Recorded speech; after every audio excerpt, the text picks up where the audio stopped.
मुरादाबाद नगर में इस वर्ष छठ पर्व का आयोजन विशेष उत्साह और आस्था के साथ संपन्न हुआ। सोमवार की शाम शहर के नव निर्मित छठ घाट पर श्रद्धालुओं का सैलाब उमड़ पड़ा। अलग अलग क्षेत्रों से आए पूर्वांचल वासियों ने पारंपरिक रीति रिवाजों के अनुसार सूर्य देव को अर्घ्य अर्पित कर अपने परिवारों की सुख समृद्धि की कामना की।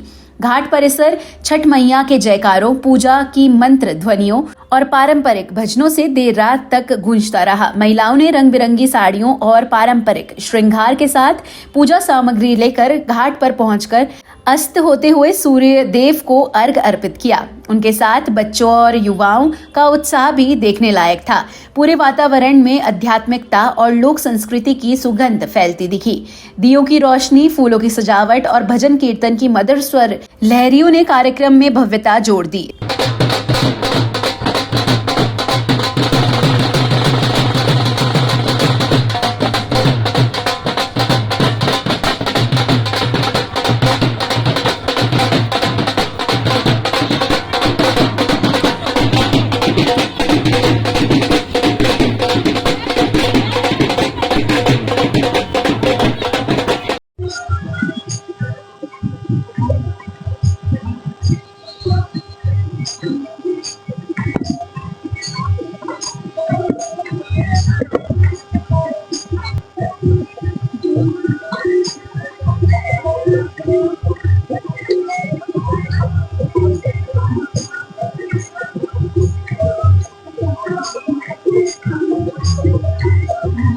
इस दौरान क्षेत्र के जनप्रतिनिधि भी श्रद्धालुओं के बीच पहुंचे। भाजपा विधायक रितेश गुप्ता और मुरादाबाद मंडल के कमिश्नर अंजने कुमार सिंह ने छठ घाट पहुंचकर सूर्य देव को जल अर्पित किया और छठी मैया की आराधना की। उन्होंने श्रद्धालुओं को पर्व की शुभकामनाएं देते हुए कहा कि छठ पूजा भारतीय संस्कृति और सनातन परंपरा का अनुपम उदाहरण है, जो प्रकृति के प्रति कृतज्ञता का भाव सिखाती है। उन्होंने यह भी बताया कि सरकार श्रद्धालुओं की आवश्यकताओं को ध्यान में रखते हुए बेहतर सुविधाएं उपलब्ध कराने के लिए प्रतिबद्ध है। छठ पूजन की बहुत बहुत शुभकामनाएं, बहुत बहुत बधाई देता हूं। मुरादाबाद में लंबे समय से पक्के छठ घाट की मांग चली आ रही थी। मुरादाबाद में कई हजार परिवार पूर्वांचल के यहाँ पे रहते हैं। बहुत से लोग अब मुरादाबाद में ही बस गए हैं, या बहुत से नौकरी पेशा वाले लोग जो कि पूर्वांचल के हैं और यहाँ पे आके नौकरी भी कर रहे हैं और उनके स्थायी निवास भी यहाँ बन चुका है। तो ऐसे लोग बहुत समय से पक्के छठ घाट की मांग कर रहे थे। तो मैंने हमारे मुरादाबाद के लोकप्रिय कमिश्नर साहब श्री अंजय सिंह जी से अनुरोध किया था कि यहाँ पे एक पक्का घाट बनना चाहिए, क्योंकि जो पूजन ये आस्था से जुड़ा विषय है। पर हमारे प्रदेश के माननीय मुख्यमंत्री जी ने हमेशा आस्था के विषय में सबसे आगे आके काम किया है। वो देख भी रहा है, पूरा प्रदेश इसको देख रहा है। तो माननीय कमिश्नर साहब ने मेरी बात का संज्ञान लिया और जगह जगह जब इससे पहले छठ पूजन होता था तो वो कच्चे घाट बनते थे, तो उस कच्चे घाट पे थोड़ी गंदगी भी रहती थी और महिलाएं वहाँ पे खड़े होकर पूजा करती थी, तो बहुत खराब लगता था। तो मैंने कमिश्नर साहब से अनुरोध किया, तो मेरे अनुरोध में माननीय कमिश्नर साहब ने, डायरेक्टर महोदय ने, एक जो हार्ट ऑफ द सिटी है लोको शेड, जो पूरे शहर के बीचों बीच है, बहुत अच्छा स्थान चिन्हित करके हम लोगों को दिया है और बहुत सुंदर, बहुत खूबसूरत और भव्य यहाँ पे छठ के घाट को बनाया गया है। मैं इसके लिए माननीय कमिश्नर साहब को दिल की गहराइयों से आभार व्यक्त करता हूँ, साथ ही साथ नगर आयुक्त महोदय को भी, जिन्होंने मात्र 25 दिन में इतना सुंदर, इतना भव्य छठ घाट बना के दिया है। जैसा कि आप लोग भी देख रहे होंगे कि कितना भव्यता का यहाँ पे माहौल है, इससे पहले कहीं पे भी आपने नहीं देखा होगा। और सब लोग बहुत खुश भी हैं और आशीर्वाद भी दे रहे हैं। माननीय कमिश्नर साहब को भी आशीर्वाद दे रहे हैं, उनकी वजह से मेरे को भी आशीर्वाद मिल रहा है छठ का। तो मैं इस मौके पे पुनः सब लोगों को बहुत बहुत शुभकामनाएं, बहुत बहुत बधाई देता हूँ। बहुत बहुत सबसे पहले मैं तत्वों से पूजा करते हैं, जल के बीच में खड़े रहेंगे। जल स्वयं ऊर्जा का स्रोत है। अन्न हाथ में लेकर और तमाम जितने ऊर्जा के स्रोत हैं, इनसे ऊर्जा से ऊर्जा को जोड़ते हैं। ये लोक आस्था का पर्व है, जितने सभी लोग बनाते हैं उन सभी के लिए मैं शुभकामनाएं देता हूँ कि उनके सारे जितने मनोरथ हो पूर्ण हों। यहाँ पर बहुत भारी संख्या में ऐसे समुदाय, ऐसे लोग रहते हैं जो छठ को एक भाव भक्ति से मनाते हैं, आस्था से मनाते हैं। उनके लिए उचित व्यवस्था एक बहुत बड़ी चुनौती रही है। माननीय विधायक जी श्री रितेश गुप्ता तरफ से एक प्रपोजल आया हम लोगों के पास कि इन सभी परिवारों के लिए बेहतर व्यवस्था होनी चाहिए। माननीय मुख्यमंत्री जी की यही मंशा रही है कि हमारे जो ऐसे पर्व हैं जिनको हम अपनी श्रद्धा भक्ति के साथ मनाते हैं वो उनकी स्थिति के अनुसार मनाते हैं। ऐसी व्यवस्था सरकार को करना चाहिए। थोड़ा समय लगा इसलिए कि एक बड़ा तालाब जो बहुत ज़्यादा परिवार है यहाँ पर, जैसा विधायक जी ने बताया था कि 5000 से अधिक परिवार हैं और उन सबके लिए व्यवस्था करना थोड़ा चुनौतीपूर्ण रहा। जगह के चुनाव में भी चयन में भी थोड़ी दिक्कतें आई, लेकिन अंततः हमने इस स्थान पर पहला जो छठ का घाट है वो नगर आयुक्त के माननीय मेयर साहब और नगर आयुक्त दोनों लोगों से वार्ता करके ये छठ का घाट हमने बना लिया और भी हम घाट तैयार करने जा रहे हैं। होता ये है कि जब भी छठ की पूजा होती है तो या तो रामगंगा में या गागर नदी में या फिर छोटी छोटी जगहों पर पूजा की जाती है। इससे प्रशासन का ध्यान भी बढ़ता है। बहुत सारी जगहों पर उसकी मर्यादा को, शुचिता को बनाए रखना भी बड़ा संभव नहीं होता। हर जगह का जल भी स्वच्छ नहीं है। यहाँ पहली बार विधायक जी के प्रयास से और मेयर साहब और नगर आयुक्त ने ये स्थल बनवाया है जो एक तरीके से परमानेंट घाट है, जो छठ की पूजा करने वालों के लिए ही समर्पित है। हमारे लिए एक शुरुआत है। इसके बाद मुझे विश्वास है, जैसा कि मेरी बातचीत हुई है, 1-8 महीने के अंदर दूसरे घाट पर भी तैयारी हो जाएगी और प्रयास ये रहेगा कि आगे जो अलग अलग जगहों पे छोटे छोटे टुकड़ों में बंटकर लोग पूजा करते हैं वैसा न हो। उत्सव है हमारा, जो भारतीय परंपरा का उत्सव है वो उत्सव के तरीके से मनाया जाए। सभी के लिए सहूलियत हो, सभी के लिए सुविधा हो और सभी इसको उत्सव के तरीके से ही प्रसन्नतापूर्वक मना पाएँ और सबके लिए एक यादगार पल रहे। ये इसकी हम पूरी कोशिश करेंगे। मैं जो ये कार्य हुआ है उसके लिए मूल रूप से यहाँ जो नगर विधायक जी, मेयर साहब और नगर आयुक्त जिनके प्रयासों से हुआ है, मैं उनको खासतौर से अपनी तरफ से धन्यवाद देता हूँ। इन सभी के कोऑर्डिनेटेड एफर्ट्स से ही ये चीज़ पूरी हो पाई है और सभी को फिर से बधाई देता हूँ छठ घाट के लिए और आगे आने वाली जो सुविधाएं होगी आगामी दिनों में भव्यता और भी ज़्यादा नजर आएगी। सर देख सकते हैं जिस तरीके की निश्चित रूप से भव्यता ऐसी होगी जो यहाँ के लोगों के लिए, बाकी सबके लिए जो इसको मनाते हुए उनके लिए किसी तरीके से बाधक न हो, प्रकृति के लिए बाधक न हो। जैसे आपने देखा होगा जीरो वेस्ट की का हमारा पूरा प्रयास है कि प्लास्टिक मुक्त करें। माननीय मुख्यमंत्री जी का भी यही कहना है। जो हमारे पारंपरिक उत्सव और पर्व हैं वो प्रकृति को समृद्ध करने के लिए और प्रकृति को समृद्ध करते हैं। जो उनकी मूल मंशा है वो यही है, उस मूल मंशा के अनुरूप काम हो। इस बहाने हमारे तालाब पुनर्जीवित हो जाएं और मुरादाबाद मंडल में एक अभियान भी चल रहा है कि जितने सारे तालाब हैं सबको हम चिन्हित कर रहे हैं, उनकी टैगिंग हो रही है, उनको पुनर्जीवित कर रहे हैं। नदियों को पुनर्जीवित करने का अभियान सभी जनपदों में चल रहा है। पूर्वांचल वासी संस्था द्वारा एक भव्य आयोजन की कमान संभाली गई। संस्था के पदाधिकारियों ने घाट पर स्वच्छता, सुरक्षा और ट्रैफिक व्यवस्था को सर्वोच्च प्राथमिकता दी।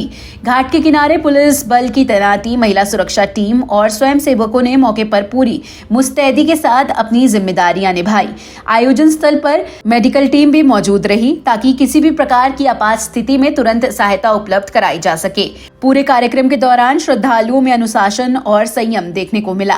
नदी किनारे दीपों की पंक्ति और सजावट ने दृश्य को अत्यंत मनमोहक बना दिया। कई परिवारों ने अपने अपने घरों में भी पूजा अर्चना कर सूर्यदेव और छठी मैया से परिवार की खुशहाली और निरोगी जीवन की प्रार्थना की। शाम के समय घाट परिसर में पारंपरिक लोक गीतों की प्रस्तुति ने भक्तिमय माहौल को और भी जीवंत बना दिया।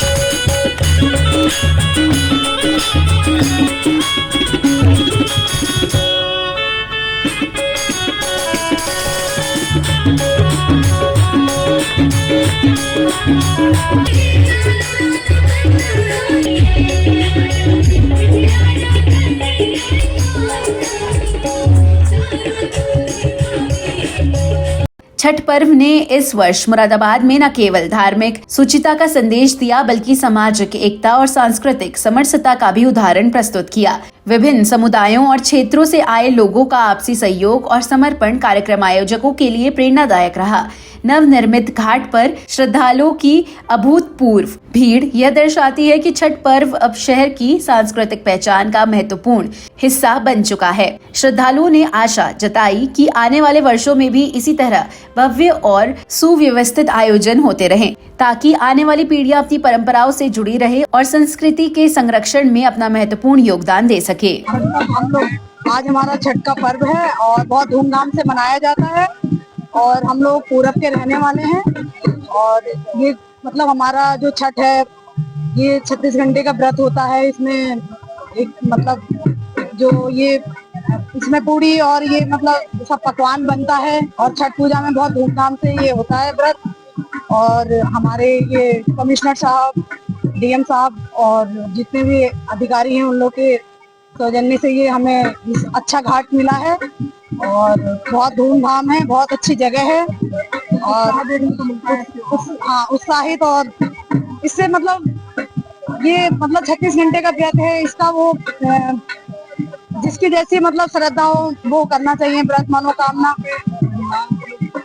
हाँ, परिवार के लोग पूरब से आते हैं, हम पहले दिन दिवाली से ही छुट्टी पे आते हैं और मतलब बहुत उत्साहित रहते हैं। ये बहुत हमारा बड़ा त्योहार है, दिवाली से भी ज्यादा इसको महत्व रखते हैं और बहुत त्योहार मतलब बहुत अच्छे से मनाया जाता है। ये हमारे पूरब साइड में बहुत धूमधाम से अब सब जगह हो रहा है ये। और ये घाट, हाँ बहुत अच्छा, ये घाट जो बना है बहुत अच्छा घाट। ये पहला मतलब हम लोग यहाँ पहली बार आए हैं और डीएम साहब और कमिश्नर साहब के सौजन्य से बहुत अच्छा व्यवस्था है। हम बहुत खुश हैं यहाँ पर घाट पे। क्या नाम है आपका? मेरा नाम मनीषा झा है जी मैम। हम पूर्वांचल से हैं और यहाँ पे आए हुए छठ पूजा का त्योहार है, उसको देखने के लिए आए। क्या क्या तैयारी रही पहले दिन? कैसा लगा यहाँ पर? बहुत अच्छा लगा, बहुत अच्छा अरेंजमेंट हुआ है इस बार। यहाँ पे परमानेंट अगर नगर निगम ने व्यवस्था कर दी है कि किसी को कोई दिक्कत नहीं होगा और बहुत अच्छे से सभी पूर्वांचल वाले इकट्ठा हुए हैं और अच्छा लग रहा है। बहुत प्रोग्राम देख के सबको बहुत बढ़िया लग रहा है। आप स्पेशली यहाँ आए हैं देखने के लिए? मैं पूर्वांचल वाली हूँ, पूर्वांचल की तरफ से ही हूँ मैं, पर मैं देखने की आई हूँ और मेरे जानने वाले भी बहुत हैं यहाँ पे, तो इसलिए मैं अपनी सहेलियों को भी लेके आई साथ में कि देखें हमारे तरफ की क्या पूर्वांचल की कैसा क्या होता है, वहाँ पे कैसे लोग पूजा करते हैं, ये सब देखने के लिए लेके आई हूँ। ये तो व्रत है, उसके सूर्य देवता और छठी देवता का व्रत होता है ना, इसमें 3 दिन तक व्रत रहते हैं। जैसे एक दिन रसिया रोटी होता है 26 से और आज 27 से वैसे ही रहते हैं। एक टाइम खाना खाते हैं शाम को रसिया रोटी और आज वैसे ही निर्जला रहेंगे। कल को सूरज जब निकलेंगे तब व्रत खोलेंगे। बहुत आप देख ही रहे हो जो आपको खुद दिखाई दे रहा है कि कैसे हो रहा है सब।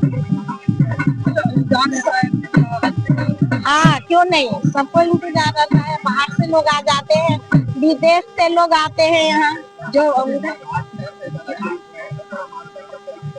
बहुत अच्छा हुआ है यहाँ तो, बहुत बढ़िया और खुशी भी हो रही है कि बहुत ऐसे और आगे बढ़े हम लोगों के साथ। ये पूर्वांचल वासियों के लिए अब तो खैर पूरे देश में बहुत जोर शोर से मनाया जा रहा है। लोक पर्व है, आस्था का महापर्व है और सुख समृद्धि संतान सभी के लिए ये पर्व मनाया जाता है और अब पूरे देश में लोग बड़े हर्षोल्लास से मना रहे हैं। तो कितने दिन में इस समय व्रत रहता है और क्या क्या आगे प्रक्रिया रहती है? जी पूरा ये 4 दिन का व्रत रहता है। इसमें 4 दिन का प्रक्रिया होती है। पहले दिन का नहाए खाए बोलते हैं, जिसमें व्रती चने की दाल और लौकी की सब्जी और चावल खाते हैं। दूसरे दिन खरना होता है, जिसमें पूरे दिन निर्जला व्रत रख के शाम को खीर और पूरी या रोटी खाते हैं। व्रती होती हैं और आज तीसरा दिन है।